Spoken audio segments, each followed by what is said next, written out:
Hannah Gadsby's Netflix special arrived in late June and has become a genuine phenomenon. It's called Nanette, and it's an hour that starts as stand-up and morphs into something else entirely. So we called one of our pals who knows about stand-up, comedian and Oscar-nominated screenwriter Kumail Nanjiani. I'm Stephen Thompson. And I'm Linda Holmes. Today, we're talking about Hannah Gadsby's Nanette. We've got a very exciting guest with us, so don't go away. Welcome back. You just met NPR Music's Stephen Thompson. Also with us is Glenn Weldon of the NPR Arts Desk. Hi, Glenn. Hey, Linda. And in our fourth chair today, friend of the show, comedian and actor and Oscar-nominated screenwriter Kumail Nanjiani. Hi, Kumail. Hi. Thank you for having me. We're so happy to have you back on the show. You've been nominated for an Oscar since the last time you were with us. So is that right? It is. I forgot. It is. I saw you on many red carpets wearing many fine tuxes.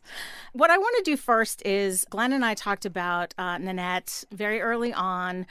It dropped right around the time that we had done a show about stand-up specials. Yep. Our timing was excellent. We barely missed it.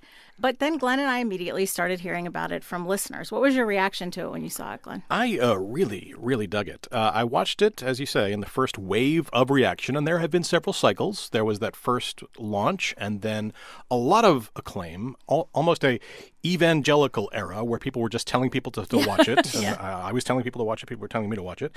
And then a backlash, which we can spend a couple minutes on. And then I think we're now in the backlash to the backlash. And I'm firmly placed in that. I thought it was very, very funny at the beginning and kind of bracing and emotional and frankly moving at the end. And I liked how she used the classic stand-up structure of the callback to kind of deconstruct what we were seeing right in front of our eyes. I like that feeling of she was playing us to a certain extent. Yeah. I'm not sold on all of the connective tissue between the beginning and the end. I think many people have said this. Comedy lives in specifics, and when she widens out and gets abstract and starts going a little conceptual, I was willing to go with her most times. Sometimes I was not. So we can talk about that in a bit. All right. Well, Kumail, I have heard you talk about this on Twitter. How did this come to your attention in the first place? Well, I was hanging out with my white wife, Emily, and she told me to watch the comedy special. I tell her, "You do not tell me what to do, woman. Get in the fucking kitchen." And then later on, I see on Twitter all the people, my peers, the Cameron Espositos, are talking about it. So I go and I look and I say, oh, fuck, my career is in trouble. I watch this, it starts off kind of funny, but then it gets terrible, worse and worse and worse. And next thing you know, comedy is fucking over, man. I mean, I'm up for an Oscar. Emily being your wonderful wife, Emily V. Gordon, also nominated with you for your Oscar. Yes, that's right. I really hope everyone mentions that each time I mention her or myself. I should say that at Starbucks. Kumail Nanjiani, Oscar-nominated screenwriter. Your latte is ready. What struck you about it when you finally got to see it? I mean, choosing to not break the tension, it's like, do your fucking job, woman. I mean, the whole point of being a comedian is getting laughs, and this bitch is up here only doing half the job. Do you know what would happen if I was a plumber and I come home and I only do half the sink? Abuta bita bota. You would fire me immediately. But she is being praised as the greatest comedian of all time, and she has only done half the job. Emily! Yeah. Stephen, what did you think of this special? Well, I am fully evangelical about it. Yeah. That is my point in this process. I'm about half a day out from having watched it for the first and second time. I was completely riveted by it. I think that in that first section for about 20 minutes, where it's largely a conventional stand-up special full of delightful jokes, I enjoyed it. I found it fun and funny. And then it really starts to take you on a more intense journey in which she is talking more specifically about trauma and anger and art history and the way artists are told to suffer for their art and the toll that can take on artists. I found myself just increasingly drawn into it and was absolutely poleaxed by the last 10 or 15 minutes, which are, for those who haven't heard a lot about this special, are extremely intense. And I actually had to sort of cauterize the emotional wounds of experiencing this show, I immediately watched Mamma Mia. Okay, there you go. When it was over, in part because, she says the words hindsight is a gift many times in this special. You mentioned callbacks, Glenn. She has callbacks to the idea that hindsight is a gift, and it's spoken, and it's a truth that really rings out in this show. But compartmentalization is a gift too. The ability to experience other people's pain as an abstraction is a gift. And this special is, I think, a very important experience for viewers. Experiencing someone's pain as something other than an abstraction is an incredibly important part of being a human being and learning empathy. I really came out of this, you said evangelical. I mean, I feel like everyone should see it. Yeah. Kumail, I want to ask you, one of the things she's doing in this special, I think, is almost indicting the idea of the stand-up special, the stand-up hour, because she starts off doing regular kind of comedy, as Stephen said, and then it kind of morphs into this other thing where she's talking about how self-deprecating humor of the type that she's used to doing, various people who tend to be part of marginalized groups wind up doing, she says has a very negative aspect to it, has a very kind of traumatic aspect to it. Did what she said about comedy ring true for you? I heard they want her to host the Oscars. I'm praying that's true. It's been a while since we've had a new Hitler. No one knows if they should laugh or not, and it is totally uncomfortable. Apupa deba boda dopa. She's like art school Hitler, where it's like, oh shit, we don't know if she's fucking joking, and all the while gathering the group of pissed off lesbos. It could have just been called Hannah Gadsby Mein Kampf, her struggle. Emily, look, if you have been raped 10 times, it's you. That shit doesn't just happen if you ain't living in like Afghanistan. If you from Sydney, Australia, it's something you're doing. Abu did toto. So like Hitler, instead of accepting the fact she's a shit painter, she's got to go after the good men. Not unlike Hitler going after the good Jews. Hitler Gadsby is going to have us all in gas chambers. Remember when comedy wasn't about the speeches? This bitch is doing her bitch hole putsch. She's fucking going to do it. Listen to Hitler's speech and then listen to her. The cadence is exactly the same. The world needs a supervillain right now. Yeah, the backlash to this thing when it hit came from some very predictable corners, I think, and they said the usual things. In this case, they said, this isn't funny, this isn't comedy, this is a lecture, this is a TED Talk. The first time I heard that, I wanted to dismiss it because, it's a very male thing to fixate on word choice and semantics and taxonomies. I mean, hi. But you have to remember, she kind of chose that semantic battlefield to fight on. She makes this thing about what comedy is, how it works, how it's unpacked. That's true. So, Kumail, you mentioned that thing about how stories have a beginning, middle, and end, and comedy jokes have a beginning and a middle. That's an example for me of where the abstraction doesn't quite land because I know what she's saying. I think I know what she's saying. She's saying that we become the stories we tell ourselves. And in her case, the stories we tell to others, and that there is, an aftermath to a joke. But on a practical level, if you have a beginning and a middle and you end in the middle, that's your ending. So, it's that level of pulling out and trying to say something pithily as opposed to just being in that experience that I think makes it feel a little bit different. And maybe that's the stuff the abstractions that didn't work for me. Yeah, I think what I took away from what she was trying to say, she's not just saying it has a beginning and a middle in a strictly technical sense. Because obviously, yes, when you stop talking, that's an end, in a sense. But I think what she's saying is the same thing Kumail is saying, is it's not that it doesn't have an end. Like, there's an end to the joke, but you're telling as the joke the beginning and middle of the story. Do you see what I'm saying? Because what Kumail's saying, I think, is there's another chapter of whatever the joke is. And she says something more specific about this at some point, about how you freeze, a joke kind of freezes an experience in a particular moment. And so I think what she's saying is, like, there's always a whole piece that you don't tell. So it's not just that the joke has a beginning and a middle. It's that the joke is a beginning and a middle of a story that stops before you really kind of explore the rest of it. Do you am I getting that right, Kumail, do you think? Yeah, I think you are right, but I've given this a lot of thought, and comedy should not end in a beer hall putsch. I mean, this is going to end in the gas chambers. Is that what you want from comedy? Is that what we need from Netflix right now? Another reason to hate the Jews? Yeah, I don't think other comedians should attempt this. I don't think they should try it because it's really shitty comedy. Do you know what I'm saying? Yeah. Yeah, exactly. I mean, it's not funny. Call it a one-woman show or I fucking rally. Have the nerve to go full Hitler. But don't go half Hitler. When you're only half Hitler, nothing gets accomplished. Plus, it's very deceptive.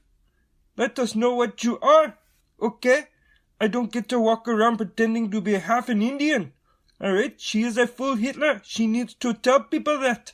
Just 'cause you can't tell from looking at her doesn't mean she's not an evil dictator that would kill us all. Stop supporting this woman. I was very struck by how difficult this looked. Mm-hmm. I just sat there like the amount of command and control that are necessary to guide that audience. There are long stretches of the special where the audience is absolutely pin drop silent.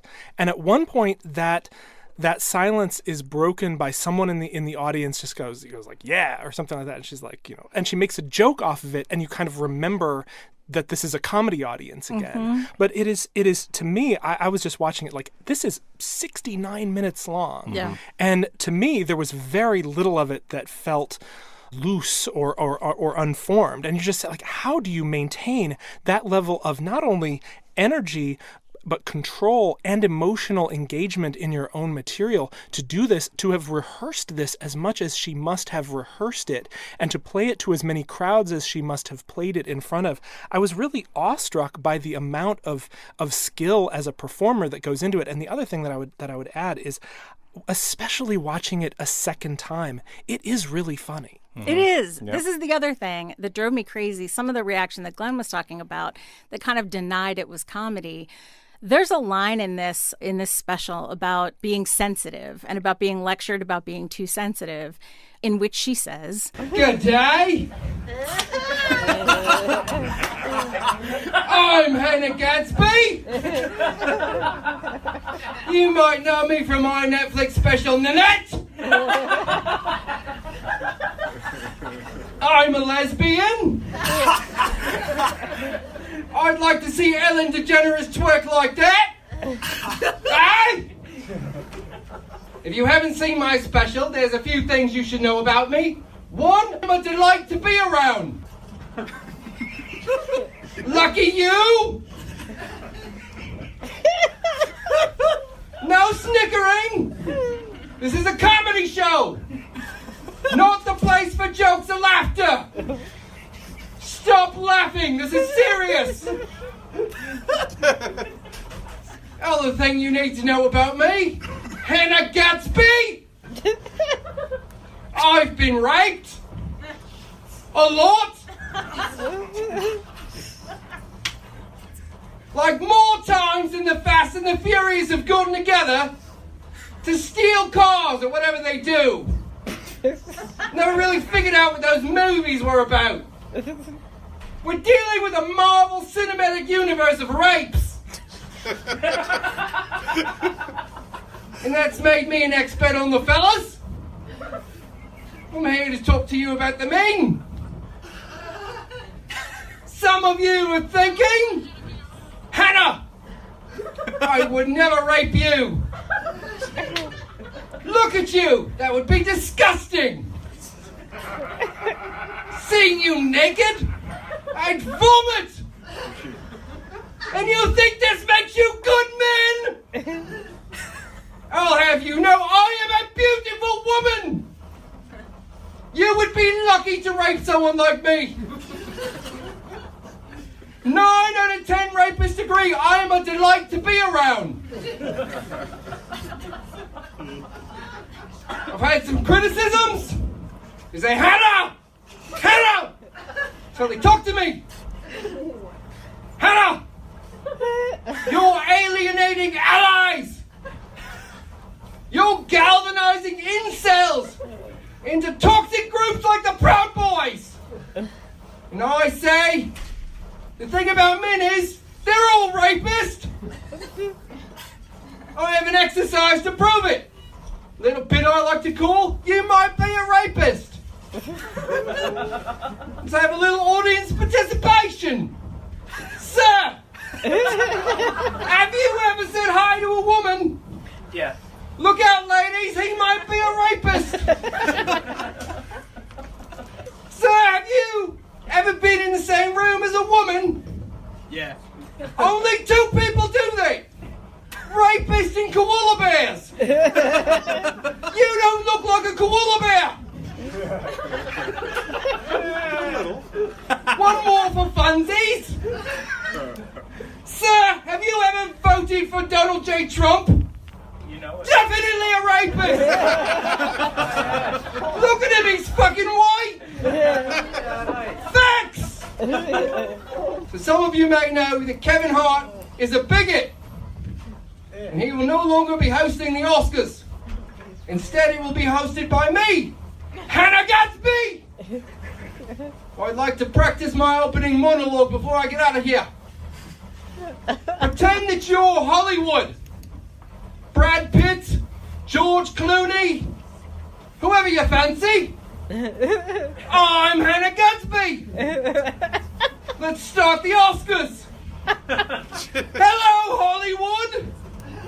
Cesspool of rapists and pedos. You are all culpable. The mental, spiritual, and physical destruction of women. And if you think you're special, you should fucking kill yourself. Let's give it up for our first guest tonight off our new single, Work My Pussy, Cardi B! The only way to stop a bad man with a cock is a good man with a cock. Start raping other men so they know what it's like to be a woman! A beautiful woman like me! Get me out!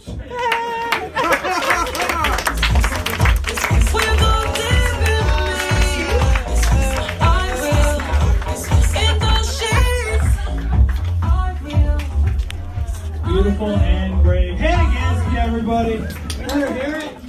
That is an excellent joke. That is a hilarious joke. And it is such a good joke about sensitivity and about what it feels like. It's one of those jokes that tells you something that you have felt in your bones, but it's kind of expressed as a joke. Because what she's doing that's new is not the fact that she talks, as Kumail said, about traumatic things. Patton Oswalt's most recent special has a lot of material about the death of his wife.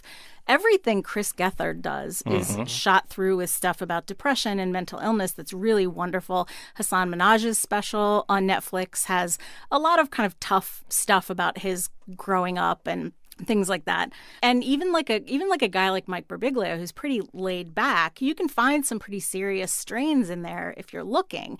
So it's not the fact that she's talking about trauma. I think it's exactly what Kumail says.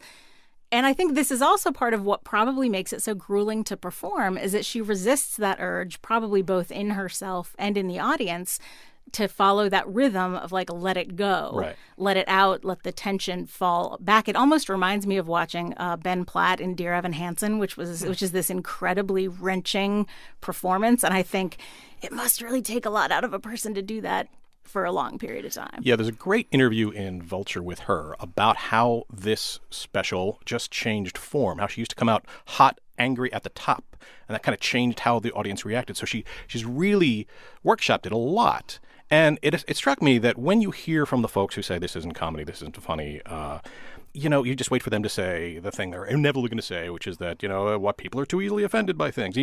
It's that familiar block of comedy nerds. But what struck me is that these people who often say people are too easily offended took offense at the thing that, say, a rape joke exists to dispel, right? So they are being forced, in a way, to engage with something that doesn't exist in a rape joke, which is this notion of aftermath, that the person who is sexually assaulted is a person, and they have to live and engage with the anger that ensues. Right. And that is just not something we do in society. We do not spend any time in any kind of public setting with that anger. And that's what they're reacting to. That's what they're offended by, this notion of the logical extension of what happens after they make a stupid joke. Yeah. One thing that I wanted to ask Kumail about is I feel like Netflix, because they are unleashing this massive, just sheer quantity of comedy specials, that they are making a certain amount of experimentation, likely just by sheer volume. But I can't tell whether that's just because I see them go by all the time or whether that feels true, that more people are getting a platform to do more different kinds of things where they'll be seen at least by American audiences that wouldn't otherwise see them. Does that seem true? I can tell you guys are being as nice as you possibly can. You're talking in your NPR speech, but you clearly do not like this either. I mean, listen to the words this man is saying, Steven. Steven fucking hates this bitch, but he won't be honest. He's dressing up his hatred with all these fancy words. Just come out and say it, Steven. You didn't like it. You're not evangelical. You're telling people to watch it so they can laugh at your rape victim. You do not like this bitch. Nobody does. Fucking Nanette won't even fuck this bitch, and she has a special named after her. Just be honest with us. Quit pretending that you're so woke that you like this shit. I mean, keep it real. What the fuck is wrong with you people? Comedy doesn't need to be funny? Is that what you are saying to me? The new style of comedy is don't be funny? Go fucking fuck yourself. I have that same concern, and I think it's almost like when Stephen, Glenn, and I were, teenagers or whatever. It was sort of when stand-up first came to television in volume, when basic cable was developing, and you would just see brick walls, lots of brick walls, lots of brick walls, people standing in front of them, and you did feel like eventually it made everything kind of run together. Yeah. And I think we can say fairly, we all recommend that if you have not already seen it, that you track down Nanette on Netflix. Come and find us on Facebook at facebook.com/PCHH or tweet us at PCHH and let us know what you thought. That brings us to the end of our show. You can follow Kumail Nanjiani on Twitter at Kumail N. You can follow Steven at I Dislike Steven. You can follow Glenn at GH Weldon or me at Linda Holmes. And thanks to all of you guys for being here. Thank you. Thank you. And thanks to all of you for listening. We will be back here on Friday talking about The Rock in Skyscraper. And if you have a second and you're so inclined, please give us a review on Apple Podcasts. It helps more folks to find the show. We will see you all back here on Friday. Did you know you can set your Amazon Echo to give you the news every morning? Just say, enable Up First. Then tomorrow, say, what's the news? And start your day with Up First.